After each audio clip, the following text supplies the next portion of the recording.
د یو کاروبار د پیل لپاره لومړني ګامونه څه دي؟ غواړم نوی کاروبار پیل کړم، له کوم ځای څخه یې پیل کړم؟ نوی کاروبار غواړم پیل کړم، په کومو برخو به ډیر تمرکز وکړم؟ او بزنس موډل څه ته وایي؟ دې او دې ته ورته پوښتنو ته غواړم په دې ویډیو کې ځوابونه پیدا کړم. بزنس موډل چې د لومړي ځل لپاره د الکساندر استرووالدر له لوري معرفي شو، د نوو کاروبارونو او سټارټ اپونو لپاره د یو لارښود په توګه استفاده کیږي. دا موډل دا بیانوي چې یو کاروبار څرنګه خپلو پیرودونکو ته ارزښت وړاندې کوي او له پیرودونکو څخه څرنګه دا کاروبار عواید لاسته راوړي، یا په بل عبارت سره د یو کاروبار د عوایدو د لاسته راوړلو فورمول بیانوي. که چیرې موږ وغواړو یو نوی کاروبار پیل کړو او یا هم غواړو خپله مفکوره په عمل باندې تبدیله کړو، یو نوی بزنس شروع کوو او یا هم خپل کاروبار لرو، غواړو د خپل کاروبار لوری یا ستراتیژي تغییر کړو او یا هم یو نوی محصول بازار ته وړاندې کړو، موږ کولی شو د دې موډل څخه د لارښود په توګه ګټه واخلو. دا موډل 9 برخې لري چې لومړی برخه یې د پیرودونکو برخه یا هم کسټمر سیګمنټ ده. د پیرودونکو برخه د هر کاروبار لپاره د زړه حیثیت لري. که چیرې موږ وغواړو یو کاروبار پیل کړو نو موږ پیرودونکو ته اړتیا لرو. که چیرې موږ وغواړو یو کاروبار ته پرمختګ ورکړو نو موږ پیرودونکو ته اړتیا لرو. او که چیرې موږ وغواړو یو کاروبار وساتو، سقوط ونه کړي، نو موږ هم پیرودونکو ته اړتیا لرو. یعنی پیرودونکي د یو کاروبار حرکت کوونکی زړه تشکیلوي. موږ باید پیرودونکي په مختلفو کټګوریو، مختلفو برخو او مختلفو علاقو سره وویشو. پیرودونکي کولی شو د جنسیت، مذهب، سن، علاقې، عوایدو او نورو برخو په نظر کې نیولو سره تقسیم بندي کړو. موږ باید دقیقاً مشخص کړو چې زموږ کاروبار چې لرو او یا هم پیلوي کومو برخو او کومو ادارو او کومو سازمانونو او کومو خلکو ته خپل خدمت وړاندې کوي او یا هم خپل جنس وړاندې کوي. د هرې برخې په نظر کې نیولو سره موږ باید د هغوی لپاره د هغوی د خوښې په نظر کې نیولو سره خپل خدمت او یا هم جنس وړاندې کړو. په دې خاطر چې زموږ سرچینې چې دي هغه محدود دي، موږ نشو کولی ټولو خلکو ته په یو شان سره خدمات وړاندې کړو. نو دقیقه او مشخصه باید کړو چې زموږ مشتریان څوک دي او چاته موږ غواړو خپل خدمت او یا هم جنس وړاندې کړو. دوهمه برخه واليو پریپوزیشن یا هم د وړاندې کړل شوو ارزښتونو برخه ده.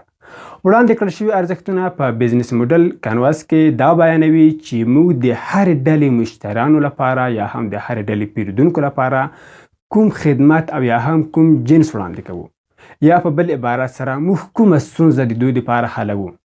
زموږ ځانګړتیاوې څه دي؟ زموږ تفاوتونه نسبت رقیبانو ته څه دي؟ دوی ولې زموږ خدمت او یا هم زموږ جنس ته اړتیا لري؟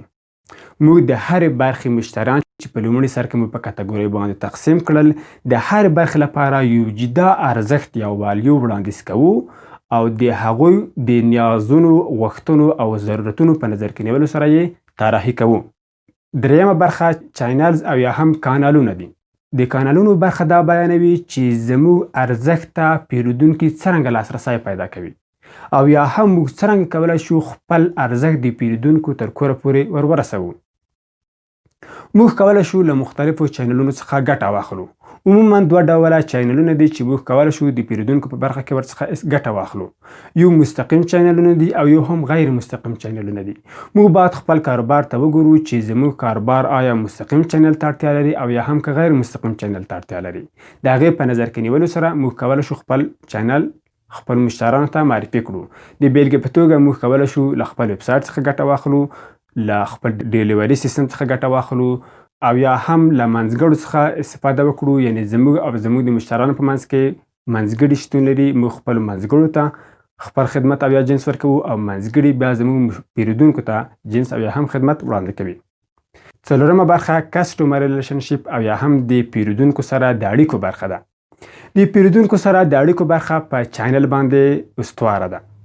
یعنی که چیرې زموږ چینل مستقیم وي نو د پیرودونکو سره مو اړیکې هم مستقیمې دي، او که چیرې زموږ چینل غیر مستقیم وي له پیرودونکو سره مو هم اړیکې غیر مستقیمې دي. که چیرې موږ وغواړو د کسټمر ریلیشنشپ یا د پیرودونکو سره د اړیکو برخه په ښه ډول سره تدوین کړو نو موږ باید 3 ستراتیژۍ د خپل کاروبار لپاره په نظر کې ونیسو. لومړنۍ ستراتیژي دا ده چې موږ څرنګه کولی شو مشتریان یا پیرودونکي جذب کړو. دوهمه ستراتیژي دا ده چې موږ څرنګه کولی شو پیرودونکي له ځان سره وساتو. او دریمه ستراتیژي دا ده چې موږ څرنګه کولی شو پیرودونکو ته پرمختګ ورکړو، یعنې له خپلو پیرودونکو څخه ډیر څه لاسته راوړو. دا 3 ستراتیژي چې څرنګه مشتری پیدا کړو، څرنګه یې وساتو او څرنګه پرمختګ ورکړو، تاسو حتما باید خپل کاروبار لپاره تدوین کړئ او په دې برخه کې ځای ورکړئ. 5مه برخه ریونیو سټریم یا هم د عوایدو جریانونه دي. ریونیو سټریم دا بیانوي چې یو کاروبار څرنګه له خپلو پیرودونکو څخه یا له هرې برخې پیرودونکو څخه پیسې یا هم عواید ترلاسه کوي. زموږ قیمتونه په څه ډول سره دي؟ آیا موږ خپل جنس خرڅوو؟ آیا موږ خپل جنس او یا هم خدمت په کرایه ورکوو او یا هم خپلو پیرودونکو ته د ګډون حق ورکوو؟ موږ په کوم ډول سره پیسې له هر برخې څخه لاسته راوړو؟ په لومړۍ برخه کې موږ پیرودونکي په مختلفو برخو وویشل. له هر برخې څخه موږ څرنګه عواید لاسته راوړو، څرنګه پیسې لاسته راوړو. دا برخه په ریونیو سټریم یا هم د عوایدو د جریانونو په برخه کې بیانیږي چې تاسو باید حتما دلته په دې برخه کې تاسو دا برخه تکمیل کړئ. 6مه برخه کې ریسورسز یا هم کلیدي سرچینې دي. کلیدي سرچینې په یو کاروبار کې دا بیانوي چې که چیرې موږ وغواړو خپلو پیرودونکو ته خدمت او یا هم جنس وړاندې کړو، موږ کومو سرچینو ته اړتیا لرو؟ عموما موږ 4 ډوله سرچینې لرو چې عبارت دي له بشري سرچینو څخه، چې په بشري سرچینو کې هغه خلک شامل دي چې که چیرې هغه خلک او بشري سرچینې له موږ سره نه وي نو موږ نشو کولی خپل خدمت او یا هم جنس پیرودونکو ته وړاندې کړو. په مالي سرچینو کې هغه اندازه پانګه بیانېږي چې که چیرې موږ هغه پانګه ونه لرو نو موږ نشو کولی خپل کاروبار پیل کړو او یا هم خپلو پیرودونکو ته خدمت وړاندې کړو. فزیکي سرچینې او معنوي سرچینې هم د یو کاروبار لپاره ډېرې اړینې دي چې نظر کاروبار ته فرق کوي. 9مه برخه کلیدي فعالیتونه یا کی اکټیویټیز دي. په کی اکټیویټیز کې هغه فعالیتونه شامل دي که چیرې موږ هغه فعالیتونه یا کړنې ترسره نه کړو نو زموږ کاروبار نشي کولی خپلو پیرودونکو ته هغه لازم اندازه خدمت او یا هم جنس وړاندې کړي. د تاسو کاروبار لپاره کلیدي فعالیتونه کوم دي هغه دقیق او مشخص کړئ او په دې برخه کې ځای ورکړئ. 8مه برخه کلیدي پارتنران یا هم شریکان دي. موږ نشو کولی په یو کاروبار کې ټول کارونه په خپله ترسره کړو، بلکې بعضې کارونه دي چې له موږ څخه یې نور څوک په ښه ډول ترسره کولی شي. هغه کارونه چې له موږ څخه یې نور څوک په ښه ډول سره ترسره کولی شي، نورې کمپنۍ په ښه بڼه ترسره کولی شي، نو موږ هغه کارونه هغوی ته سپارو. د بیلګې په توګه د سامسونګ کمپنۍ خپل موبایلونه چې تولیدوي د دوی یو کلیدي پارتنر ګوګل دی چې د عملیاتي سیستم په برخه کې ورسره مرسته کوي. د عملیاتي سیستم یا اندروید سیستم د سامسونګ موبایلونو ګوګل ورته جوړوي. نو ګوګل د سامسونګ کمپنۍ یو پارتنر دی. د تاسو په کاروبار کې پارتنران څوک دي؟ کلیدي پارتنران دلته په نښه کړئ او په دې برخه کې ځای ورکړئ. 9مه برخه د کاروبار په موډل کې د لګښتونو برخه ده.